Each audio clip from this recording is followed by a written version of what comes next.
Hello दोस्तों। मेरा नाम नेहा है। मैं 30 साल की हूँ और मेरी फिगर ऐसी है कि लोग अक्सर मुड़कर बार बार देखते हैं।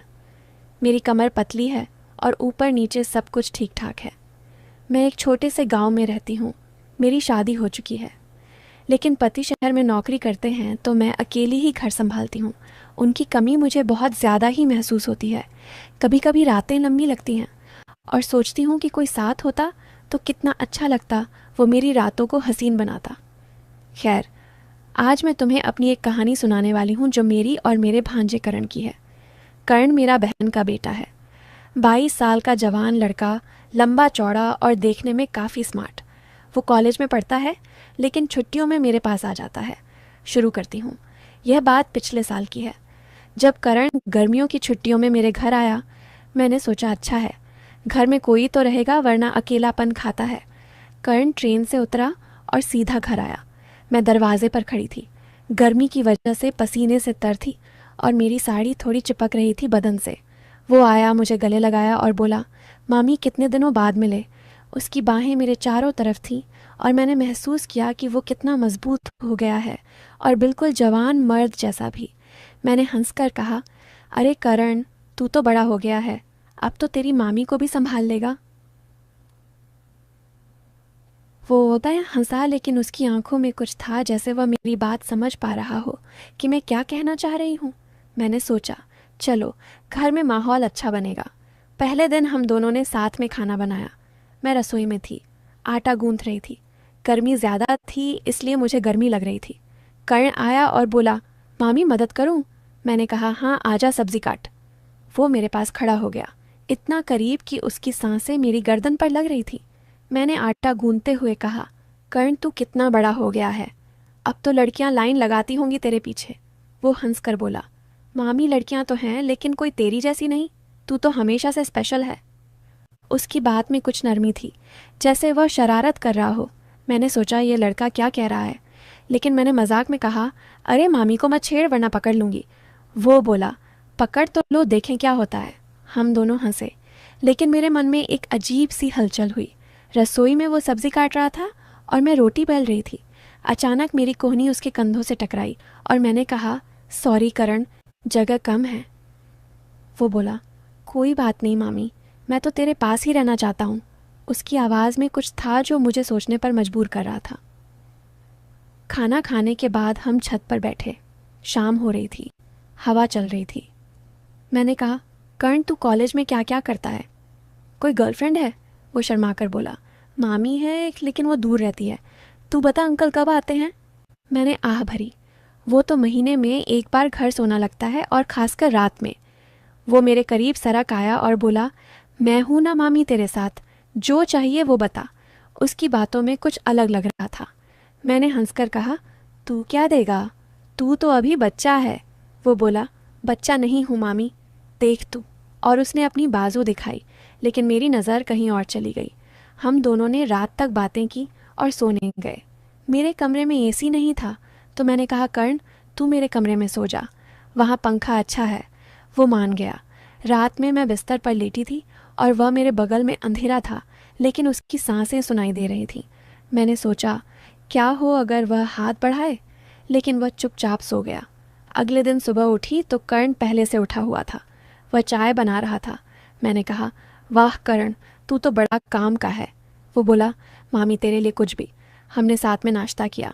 फिर मैंने कहा, चल आज गांव की सैर करें। लेकिन हम घर से बाहर नहीं निकले क्योंकि मैंने सोचा घर में ही समय बिताएं। मैं कपड़े धो रही थी और कर्ण बाहर आंगन में खड़ा था। मैं बाल्टी में कपड़े डाल रही थी और पानी छलक रहा था। मेरी साड़ी भीग गई थोड़ी और वह देख रहा था। मैंने कहा, क्या देख रहा है कर्ण?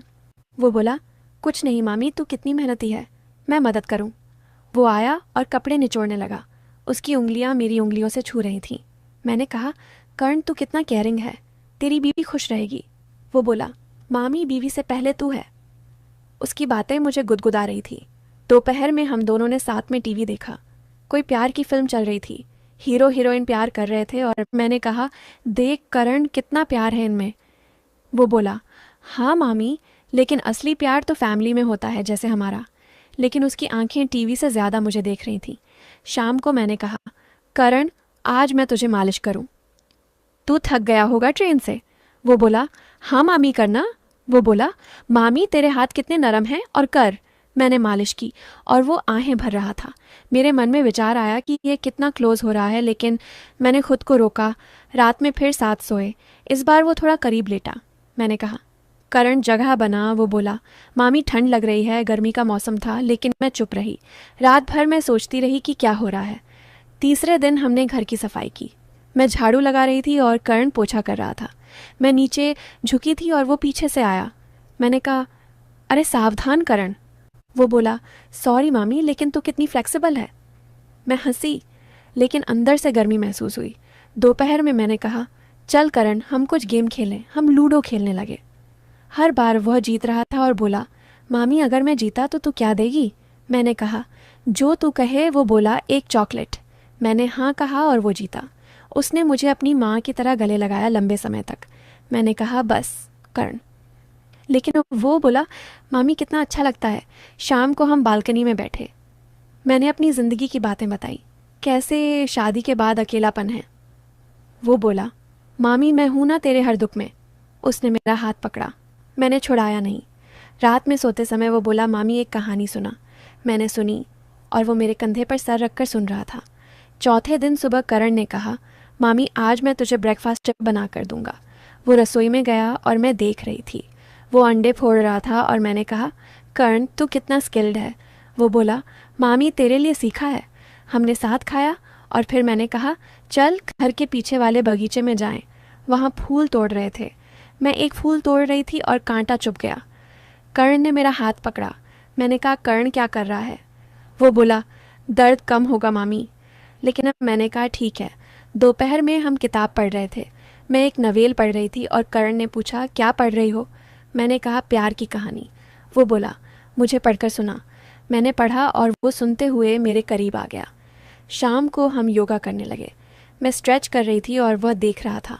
मैंने कहा, तू भी कर। वो मेरे पीछे खड़ा हो गया और मेरी मदद करने के लिए। मैंने महसूस किया उसका स्पर्श। रात में वह बोला, मामी मुझे नींद नहीं आ रही। मैंने कहा, मेरा सर दबा। वो दबाने लगा और उसके हाथ मेरे बालों में थे। 5वें दिन हमने घर में ही डांस किया। रेडियो पर गाना चला और मैंने कहा, चल करण डांस करें। वो बोला, हाँ मामी। हम डांस कर रहे थे और वह मुझे पकड़ रहा था। गाना रोमांटिक था और हम करीब आ गए। मैंने कहा, बस करण थक गई। लेकिन वह बोला, और करो ना। दोपहर में मैंने उसे अपनी पुरानी फ़ोटो दिखाई। मैं जवान थी उनमें। और वो बोला, मामी तू कितनी सुंदर थी। मैंने कहा, अब भी हूँ। वो हंसा। शाम को हम चाय पीते हुए बातें कर रहे थे। वो बोला, मामी अगर मैं कहूँ कि मैं तुझे पसंद करता हूँ तो। मैंने कहा, कैसे पसंद। वो बोला, सब तरीके से। मैं चुप रही। रात रात में सोते समय वो मेरे पैर दबाने लगा। फिर कहा, बस ऐसे ही दिन बीतते गए। हर दिन कर्ण करीब आता लगता था। उसकी बातें, स्पर्श, सब में कुछ था जो मुझे उकसा रहा था। मैं सोचती कि क्या हो अगर हम लाइन क्रॉस कर दें, लेकिन मैं मामी हूँ, वो भांजा। फिर भी माहौल गर्म होता जा रहा था। एक दिन हम घर की अलमारी साफ कर रहे थे। मैं ऊपर चढ़ी थी और करण नीचे से पकड़ रहा था। वह देख रहा था। मैंने कहा, नीचे देख करण। वो बोला, मामी तू कितनी सुंदर है। मैं नीचे उतरी और उसने मेरा हाथ पकड़ लिया।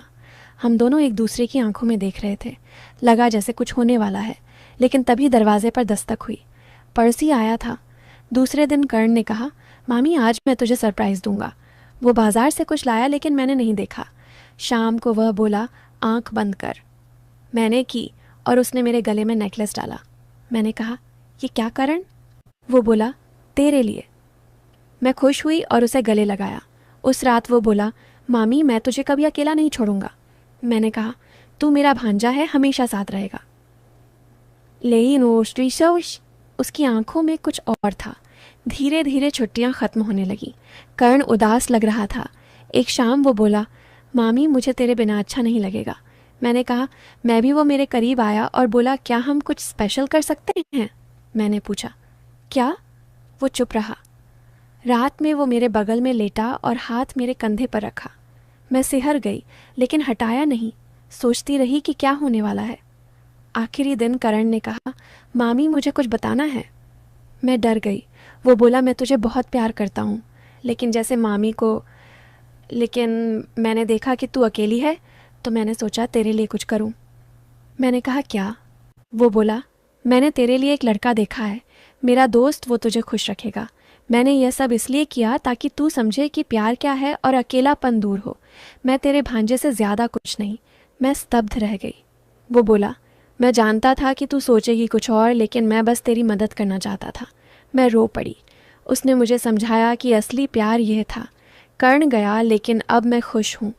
उसने मुझे सिखाया कि परिवार का बंधन कितना मजबूत है। और हाँ, अब मैं उस दोस्त से मिली और ज़िंदगी बदल गई। उसके बाद कर्ण ट्रेन पकड़ कर चला गया। मैं रोती रही, लेकिन उसके बताए उस दोस्त वरुण से मिलने का मन बनाया। वरुण कर्ण का कॉलेज फ्रेंड था, अच्छी नौकरी, स्मार्ट, और कर्ण ने कहा था वह मुझे खुश रखेगा। पहली मुलाकात कैफ़े में हुई। वरुण आया, मुस्कुराया और बोला, मामी जी, कर्ण ने तुम्हारी इतनी तारीफ़ की है कि मैं खुद आकर्षित हो गया। हम बातें करने लगे, कॉफ़ी पी, हंसे। उसकी आंखें कर्ण जैसी ही थीं, गहरी, शरारती। धीरे धीरे हम मिलने लगे। वो मेरे घर आता, खाना खाता, रातें बातों में बीतती। लेकिन असली झटका तब लगा जब 1 महीने बाद वरुण ने अपना फ़ोन छोड़ा घर पर। मैंने चेक किया गलती से, और वहाँ चैट्स थी कर्ण के साथ। कर्ण लिख रहा था, यार मामी फंस गई ना, अब तू एंजॉय कर। मैंने तो पूरा सेटअप किया था। वो अकेली थी। मैंने चालू किया, तू ख़त्म कर, शेयर कर फ़ोटोज़, और वरुण ब्रो थैंक्स, वो कमाल की है, तेरी मामी नहीं हमारी। अब मैं स्तब्ध रह गई। कर्ण का वो परिवार का बंधन वाला ड्रामा, सब झूठ, वो शुरू से प्लान कर रहा था। छुट्टियों में वो क्लोजनेस, स्पर्श, बातें, सब मुझे उकसाने के लिए, ताकि मैं वरुण के लिए तैयार हो जाऊं। और वो नेकलेस वरुण ने ही चुना था। कर्ण कभी मामी का केयरिंग भांजा नहीं था। वह एक शातिर लड़का था जो अपनी मामी को अपने दोस्त के साथ शेयर करना चाहता था। मैंने वरुण को किक आउट किया, कर्ण को ब्लॉक। लेकिन अब मैं अकेली हूँ पर मजबूत। और हाँ, अगली बार कोई आए तो मैं खुद ट्विस्ट दूंगी, सीधा थप्पड़। आपको ये अनछुआ एहसास पसंद आया तो इस वीडियो को लाइक करें, अपने दोस्तों के साथ शेयर करें, और ऐसी ही कहानियों के लिए हमारे चैनल को सब्सक्राइब करना न भूलें। मिलते हैं अगली कहानी में।